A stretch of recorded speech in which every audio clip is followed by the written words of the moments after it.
handwriting. And we are live. Hey, Welcome to Blackbird Writers on Substack TV. We are a group of mystery authors who love to share our news and share what's going on in the industry and just help authors out. Hey, Roxanne, so good to see you again. I am Tracey S. Phillips, and I am the founder of Blackbird Writers. I write about fierce women who face their shadow side. So clearly I write thrillers. And go ahead, Val is one of my co-hosts, and Sharon Lynn. Please introduce yourselves. I'll go ahead. I'm Valerie Beal. I write books for readers age 10 and up, a variety of topics and things. And I always say, because I feel like I don't have to be just one thing in my writing, I guess. And I have been absent last week. I was called into duty service to help an adult son look at properties because he's moving back home. So I'm trying to be a good Blackbird and a good Substack Live person on Fridays, but life sometimes gets in the way. So I'm happy to be back with you today. Sharon, what about you? I am Sharon Lynn, and I write cozy mysteries. My series, Cotswold Crimes mystery series. Book 4 was just released in March, and I am busily working on book 5. Busily, we see you writing even as you sit right now. Actually, I did write some this morning, and I did some more research on poison. So, sure the FBI is looking at my search history on Google. Yeah, you can get in some trouble with that. You better hope that you don't have anybody in your life, like have a suspicious death. The first suspect. Absolutely. That's probably true. Yeah. Yeah, no, and I've been absent for a couple of weeks too. I just want to quickly share a little bit of my news. If you can see, I am a grandma again, a Nana, and this is Rowan Michael Phillips Miller, and he's the sweetest little boy, and what a blessing. And I'm so glad that I was able to be there for my family. So yes, and what a good reason to be absent. Love it. Yeah. That was the best reason on earth to miss. Yeah. That's exciting. Congrats, Grandma. Oh, thank you. And I also have some other Blackbird Writers news today. Sharon Michaelov asks, do travel and writing mix? Here's a fun piece about her forthcoming book, Murder at the Great Jane Austen Cook-Off, which is coming out, I think, later on this year, and how it was inspired by her travels. And I am going to drop this link right into the chat right here for Sharon Michaelov. And hello, Nico. Good to see you. Sheila Lowe's latest book is up for pre-order now. You can find Lies Between the Lines in all the usual places online. And for news about her books and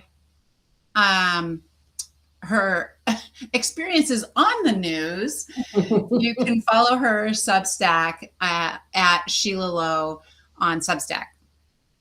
Okay, so I have to interrupt about that. She was on NBC Nightly News this week. Yes. She's kind of last week, whatever. So it was about the Epstein suicide note, because she is a real forensic handwriting expert.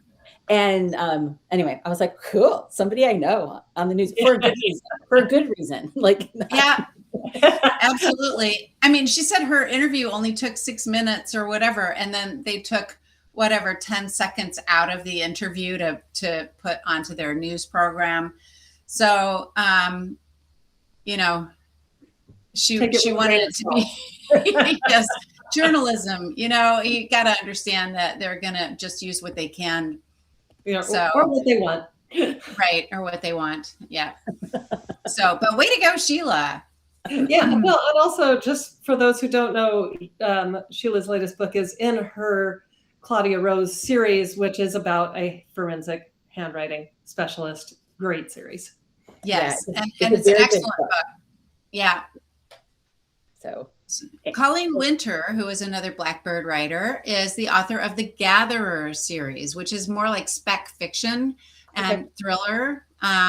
She is pleased to announce that she has finally sent her new manuscript for Disentangled off to her editor. Disentangled is a wild ride, and it's not part of her Gatherer series. It's a wild ride with her reluctant hero, Jasper Lavoie, as she navigates her mother's legacy, brain implants, and quantum reality. Whoa. Colleen is waiting impatiently and apprehensively to get the edits back so she can move on to the next stage. And you can follow Colleen on her Substack at Colleen Winter. So TK, who is not with us here today, who is usually one of our co-hosts, she is at the McWanago Book Festival. I think that's Sunday this weekend, right? Is that right, Val? I think so. I think it is. Okay. And with a lot of local authors, they have like writing programs. And Reads by the River bookstore will be featured there. She also wants to say thank you to Christine Desmet for her participation on the Whispresso Cafe last Saturday. Whispresso Cafe is one of the perks that you can get from joining the Wisconsin Writers Association. They have I think it's a monthly series where you can get together and chat with authors and find out, more about the writing business and everything. And I've got the link to that. And she also wanted to thank you, Lori Buchanan. Hey, thanks for joining us, for all of your support during the program last week. So that's fun. Yeah. And that's all of the news that I have today. Do you guys have any news to share? I have your news. You have a book that's going to come out in June. I do. Are you going to talk about that? And you're not ready to talk about that? Because I just finished reading it. Deepest Secrets, right? Uh-huh. So it's the second Morgan Jewell book, and it is so good. So good. So I'm excited to hear that news. I didn't know you were that far along. That's fantastic. Yeah, I was excited to read it. And I'm like, oh, yeah, this is good. This is good. Oh, thank you. It was on my Kindle. I was turning the proverbial pages very quickly. So, yay. Right, swiping. Awesome. And either of you have any news to share? No. Nope. I kind of covered that in my intro. I'm going to talk about where I am, which is like the Spartan room in a little bit when we talk about favorite things. So okay. All right. Well, our topic for today's discussion is we're continuing what TK and Kathleen were discussing last week, which is burnout versus writer's block. And I have a link to an article at Kindlepreneur that has a list of, ways to manage burnout if you're having trouble with that. I think this is not the link, but let me try and get that in the chat. I can get it. I've got it. Okay. I will place it in there. Here we go. Thank you. Yeah. It's an interesting topic, I think. And I'm not so sure. I mean, I don't think, was he proposing that it's an either or? Like, if you're not making progress in your writing, is it burnout or? Yeah, saying that writer's block is one thing and burnout is a deeper, more systemic problem. Yeah. But defining that isn't going to get you back to writing at all. So I kind of feel like just use some techniques that may or may not work for you. Yeah, I thought two of the really interesting things there that I agree with is carving out time. And we were talking a little bit before we gathered, just a little bit before this to get organized. And we mentioned how that advice, write every day, you have to write every day, like that can be, limiting, and also then like like defeating, because then you can't always write every day. But you got to figure out your schedule and protect it. So whatever that looks like, or when you're ready to dive into a new project, I feel like we apologize a lot for our writing time, and we shouldn't. We should just protect it. Yeah, I definitely agree that it needs to be protected. And when you say, no, I need to do this, people need to listen.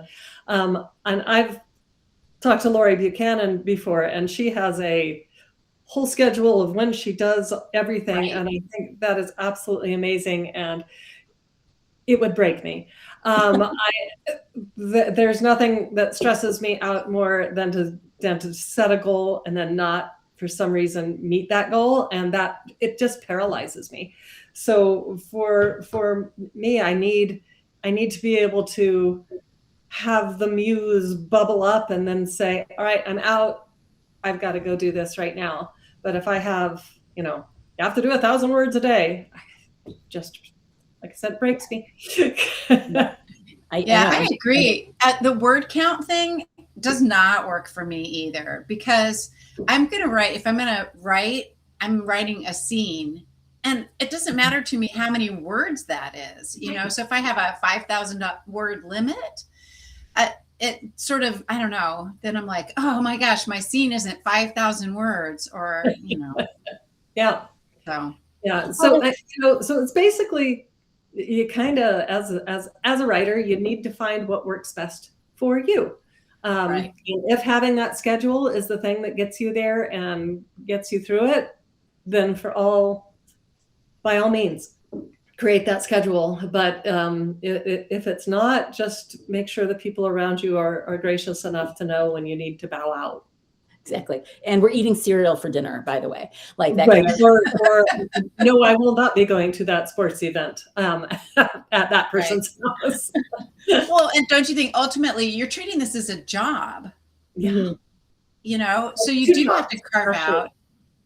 Yeah. Because it's the writing job, and then you have the marketing job. So it's two jobs. Yeah. Right. Yeah. Because if you're writing something new, you probably are still marketing the other books that you've already brought out. Right. So I kind of like the difference between those tasks, though.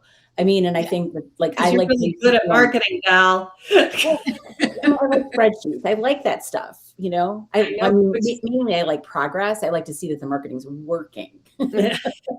Right. But I don't know. I mean, I kind of, my rhythms are different. I mean, I have to dive into this book, and I keep saying this, and you poor people who have heard me say this how many weeks in a row here. But when I get ready to write this next mystery, which I will be doing shortly, I will have a very different schedule. But then I'll shift back to, what I'm doing now, which is more marketing on the older stuff. So it's an ebb flow kind of thing, right? I agree. And you not always like feeling that spark of the muse. And, for most of us already, we have several books out. So, you focus on that. And if you don't have books out, you can focus on, your own platform. There's plenty to work on there to build up your own, website and your platform, and, just getting your name out there. Try to be seen somehow, whether you're on social media or Substack or, some other platform. Right. Yeah, exactly. I think too, so we talk about like the, writer's block thing. I think that it's usually, well, okay, I can't speak for everyone, but what I typically see with people when they say they have writer's block is because what they're working on at the moment isn't working. There is a problem with their plot. There is something that's happening, and they haven't figured out what's wrong. So you get that like momentum gets stopped, and you got to figure it out. Yeah, you don't know. So I think it's usually a problem solving thing. Like you got to figure out what's going on with are you in the messy middle? Have you taken a detour down some, subplot too deeply, or, whatever. So I like to shift gears when I'm unsure and like give that project just a little space, the one that's giving me trouble. And I do something else. Like I'll do some fun short writing. Like maybe I'll find a contest, or I'll do a flash fiction piece or something. Or I'll do something that's not writing at all. Like I'll go outside and I'll do some gardening, or go for a walk, or something very different, not related to the creative process. Usually, going outside is just, it's so renewing and helpful. One of the things, actually, I have like 3 techniques that I use with my students. One is just stream of consciousness writing. So you just set an alarm for like 10 minutes and then just write everything that comes into your head. And if what is coming into your head is, I can't think of anything, you write that down. No editing and no, and if you notice you spelled something wrong, you don't cross it out. You just keep, I spelled that wrong. And if you're somebody who does all their writing on a computer, try doing the stream of consciousness freehand, or vice versa, because it's different parts of your brain. that makes sense. That's a great idea. Yeah, you often get just a page and a half of crazy, but there might just be one sentence in there that kind of pulls you back. And then another one I have is it's the self-editing, and I think it was Voltaire who said, "Perfection is the enemy of good." Don't try to make it perfect. It doesn't need to be perfect the first time through. If you're stuck on a word, just find a better word in all caps. And then when you go back and edit, find a better word. But don't stall yourself, trying to make it perfect the first round. So Great advice. Yeah. I like that. I like the insert. I do that with research. Like I think I know something, or I know I don't know something. And it's like, I do all caps research. Research. Look this up. Yeah, I do that too. So for the bad, but that's the other thing I do though. On a bad day where I cannot move forward with the story, I go search for those weird things, and I still am working on my story. But then I go down the research rabbit hole, or the find the better word rabbit hole, or whatever. Right. Yeah. Do you ever feel like you have writer's block? Have you ever had that problem? I mean, maybe. I mean, I don't know. I think part of it is just like I need to immerse myself in the process of, like, if I know I need to start a new book, which I do, I need to give myself, like, I'm at a retreat center right now, give myself some time to sit down with the notes and just not be doing something else, not be like, ADD, squirrel, whatever, and just focus on writing, some things. But it's all of the free write stuff.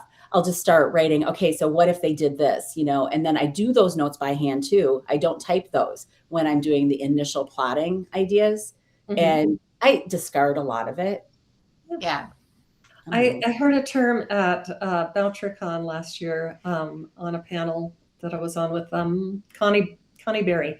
Cool. Yeah. And she called it tentpole plotting. So you just have the major things, and I have to have that. I have to know where I'm going. But like I was just writing along with my main character, and I had this guy, Callum, walked into the room and just kind of started taking over her job, and he's a little bit on the spectrum, and I don't know where Callum came from, and he's a fantastic character, and I love him. So I have those, but if something wants to come on in, I let it, and I think that helps to avoid the writer's block. If you're like, no, that's not what needs to be happening right here, right, then you're just clogging something, and sometimes sometimes Callum just needs to walk into the room. Yeah, exactly. I love that. You leave room for the magic. Yep. Yeah, you have to. I mean, I'm not a plotter per se, but I'm like you. I have to have those touch points, in the story, and I know where it's going to end. So it's a matter of getting there and then just talking to my character and get into the story. A lot of times writer block for me is because I haven't actually sat down with the manuscript. But like once I do, I think that's called avoidance, not writer's block.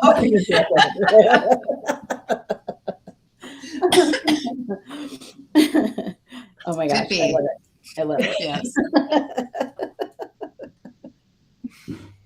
Well, Should we move on to our Is It Real or Is It AI segment? I'm ready. I'm ready. I get these wrong every time, you guys. I mean, I know now which one it is, obviously. But okay, so I have two pictures. So I'm going to go, this is picture A. I'll even like zoom in super close up so you can see. This is A. And then here's B.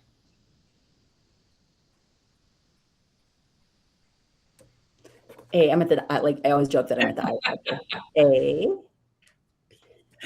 B. So which one do you think is AI? You can guess in the comments too, those of you who have joined. Can I guess, or is it just people in the comments? They can, Lori says B is real, A is AI. She thinks this one's the real one. I think the opposite of Lori. Okay. What do you think, Tracey?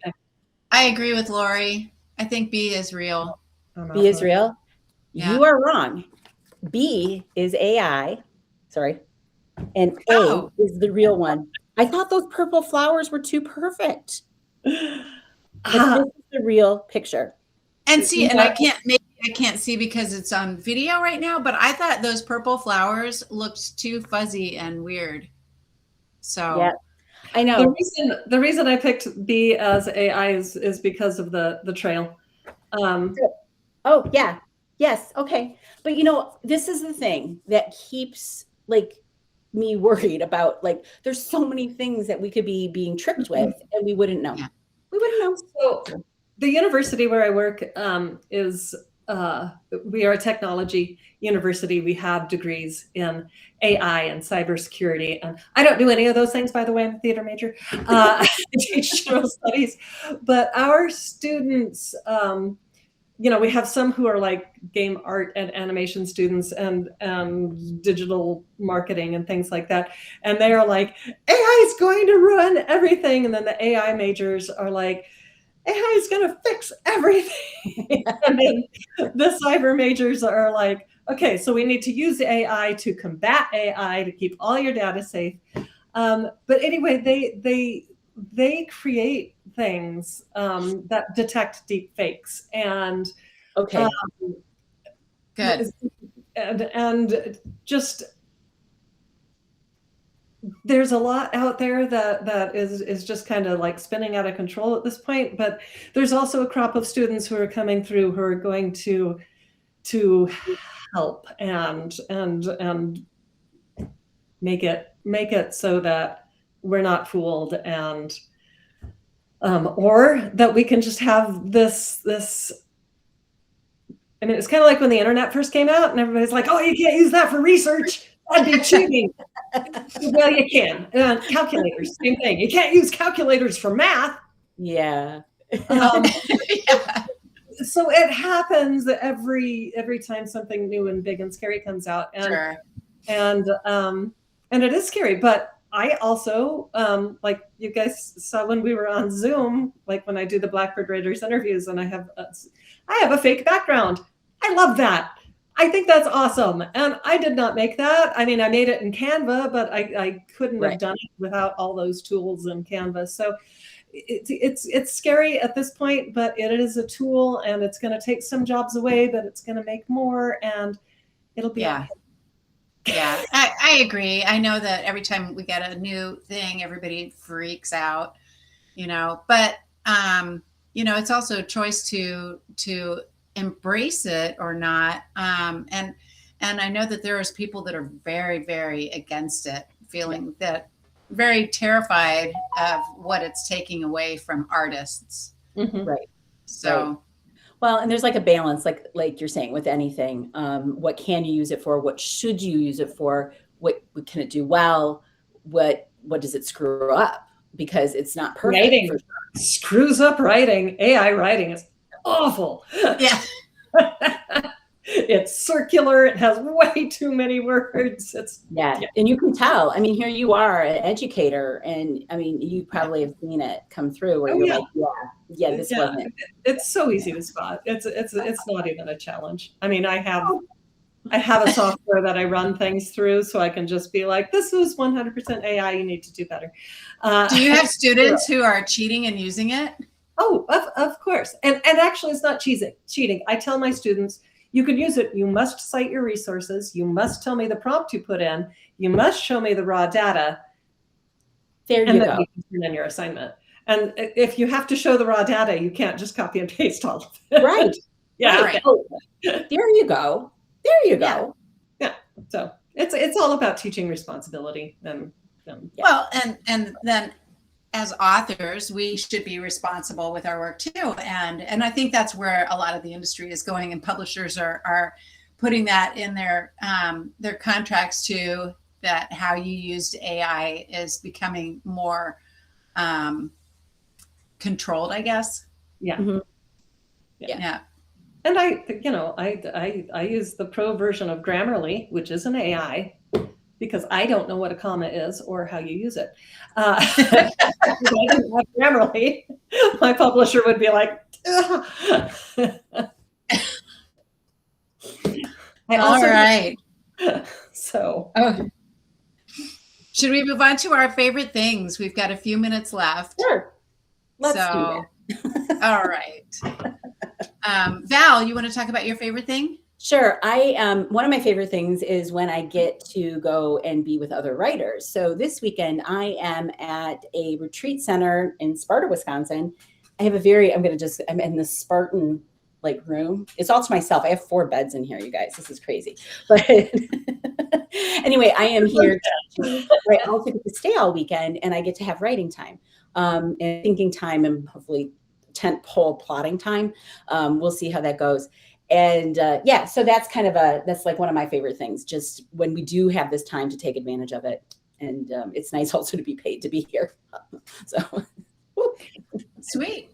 See, that's where you are. I'm just going to go to Lori Buchanan's series with the pine and quill. Yeah. That's the writing retreat I want to go to, with the gourmet food and the beautiful setting. Yeah, the food is good here, not gourmet, but so far no murders here. So that is a good point. Yeah, there's a lot of murder that happens at Lori's. Yeah, we can live without that, but definitely want that retreat. Yeah. Do you have a favorite thing, Sharon? I do. So I live up in the mountains in Arizona, and in our cute little downtown area, we have a bookstore called Brightside Bookstore, and they are delightful. And I picked this book up from there. Here we go. Phantom Atlas, and basically, it's all the mistakes and blunders and just outright lies that cartographers told when they were first mapping the world. And it is just a delightful, delightful book. So I recommend that. If you're ever in Flagstaff, Arizona, make sure you stop by Brightside. Cool. Very cool. I have a couple of little things to share. I think we talked about this in an earlier show, but I love this Midwest indie bookstore roadmap. And it is actually a map, you have to unfold. And then all of the bookstores, indie bookstores in the Midwest are mapped out in here. I'm trying to open it really quickly. In a really cute, thing. Fun. Yeah. So visit your indie bookstores, and maybe they have something like that out on the West Coast or in Central Plains or anything like that. Check it out. See if they have something like that for you. And my other favorite thing is, have you ever seen the willow tree figurines? Yeah. They're usually like an angel figurine with sometimes they have wire rings, wings, and they have a huge assortment of different angels, essentially. Well, I got this little guy when I was in Iowa, and he's sitting on books, and he's reading. Wonderful. And I was kind of looking for a male angel. For those of you who know, my husband just passed away last year. And so I kind of like this guy with the books. I thought it was cool. That's anyway. Awesome. That's so sweet. Yeah. So I think that's all for today for our Blackbird Writers Substack News. Thanks so much for joining us, Sharon. This has been great. And thank you for having me. This was fun. Hope I didn't talk. Yeah. No, it's great to see you. It's great to see everybody that joined us live, and then thanks to everybody too who will watch this replay later. Yeah. We're glad you're with us. So yes, thank you so much for hanging out with us for a little half an hour, fun and laughs. And come back next week. We're here every Friday at 11 a.m. Central Time, and I hope to see you all join us soon. Thank you. Bye.